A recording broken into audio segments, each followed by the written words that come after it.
Hello students, हमने villain के दो पार्ट्स के बारे में पढ़ लिया है कि विलेन क्या होते हैं, उनके प्रकार के बारे में। और दूसरी वीडियो में हमने जाना कि हमारी मोलरता क्या होती है, मतलब मोलैरिटी क्या होती है। अब तीसरी वीडियो में हम मोललता और मूल प्रभाज को एक साथ समझेंगे। तो यहाँ पे हमारा पहला टॉपिक है मोललता। ठीक है। अब मोललता होता क्या है? 1 किलोग्राम विलायक में, ध्यान रहे, मोललता और मोलरता दोनों सेम होते हैं। मोलरता में क्या होता है कि वहाँ पे 1 लीटर आपका विलेन होता है। ठीक है। और मोललता में क्या होता है? 1 किलोग्राम विलायक होता है, बस, और कोई चेंजिंग नहीं होती। मोललता क्या होता है कि 1 किलोग्राम विलायक में उपस्थित विलेय पदार्थ की मोलों की संख्या उसकी मोललता कहलाती है। क्या होता है कि 1 किलोग्राम विलायक में उपस्थित विलेय पदार्थ के मोलों की संख्या उसकी मोललता कहलाती है। अब देखो मोललता क्या होती है। मोललता को हम स्मॉल एम से प्रदर्शित करते हैं। ठीक है। मोललता को स्मॉल एम से, और जो हमारी मोलरता थी उसको किससे प्रदर्शित करते हैं, कमेंट करके बताइएगा आप लोग। अब देखो मोललता बराबर यहाँ पे क्या हो जाएगा, पहले हमारा मोलों की संख्या, किसमें उपस्थित विलेय पदार्थ की मोलों की संख्या।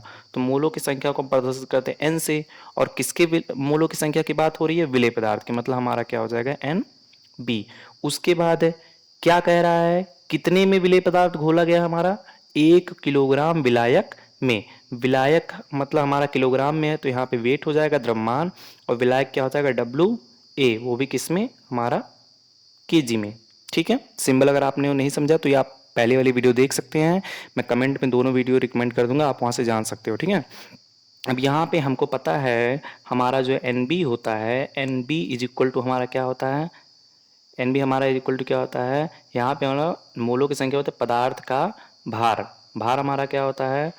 भार बराबर अणुभार। तो भार हमारा होगा डब्लू, तो यहाँ पे हो जाएगा डब्लू बी अपान अणुभार, मतलब हमारा क्या होगा? एम बी, मतलब हम एन बी के स्थान पे इसको लिख सकते हैं। ठीक है। और वहीं हमारा जो ये डब्लू ए है, ये हमारा किस में है? केजी में है। अब इसी को अगर हम चेंज करेंगे ग्राम में, तो हमारा क्या हो जाएगा? ग्राम में चेंज करने के लिए आपको पता है किलोग्राम को ग्राम में कन्वर्ट करते हैं हम, तो 1000 से हमको डिवाइड करना पड़ता है। मतलब हमारा यहाँ पे हो जाएगा डब्लू ए बाई 1000। ठीक है। तो हमारा इस फॉर्मूले पे हम इस पे रखते हैं, यहाँ एन बी के स्थान पे हम इसको रख सकते हैं। तो हमारा एम इज इक्वल टू क्या हो जाएगा? डब्लू b by m b, and पूरे का अपान यहाँ पे क्या हो जाएगा हमारा? डब्लू ए अपान 1000। ठीक है। और ये हमारा किस में है? ग्राम में है। अब ये यहाँ पे मल्टीप्लाई होगा, ये भी यहाँ पे मल्टीप्लाई होगा, तो हमारा जो एक्चुअल मान होगा वो हमारा यहाँ पे क्या निकलेगा? मतलब molality is equal to W B multiply 1000 and upon, यहाँ पे क्या हो जाएगा हमारा? M B multiply W A. ठीक है।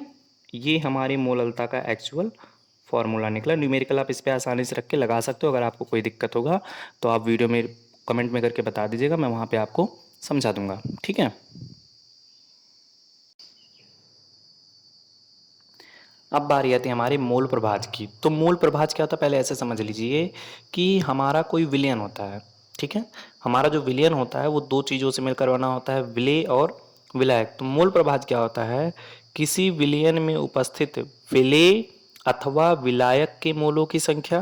फिर से सुनना, किसी, ठीक है। अब देखो परिभाषा हमारी क्या होती है कि किसी विलयन में उपस्थित विलेय अथवा, मतलब दोनों में से कोई एक रहेगा। ठीक है। किसी विलयन में उपस्थित विलेय अथवा विलायक के मोलों की संख्या एवं उसके सभी अवयवी कणों के मोलों की संख्या का अनुपात जो होता है, हमारा क्या कहलाता है? मूल प्रभाज कहलाता है। मतलब किसी विलयन में विलेय या विलायक के मोलों की जो संख्या होगी वो, और अपान करके उसमें उपस्थित जो भी कण होंगे उनकी मोलों की संख्या। ठीक है। अब मूल प्रभाज को आपको मैंने पहले ही बताया था किससे प्रदर्शित करते हैं? कैपिटल एक्स से। तो यहाँ पे आपको याद रहे एक्स ए बी, क्योंकि विलयन हमारा ए बी होता है, तो x a b is equal to जो होता है वो किसके होता है? 1 के। ठीक है। अब यहाँ पे अगर हम इनके कणों के आधार पे देखते हैं, मान लीजिए हम यहाँ पे एक्स ए हमारा क्या होगा? ए किसका होता है? विलायक होता है।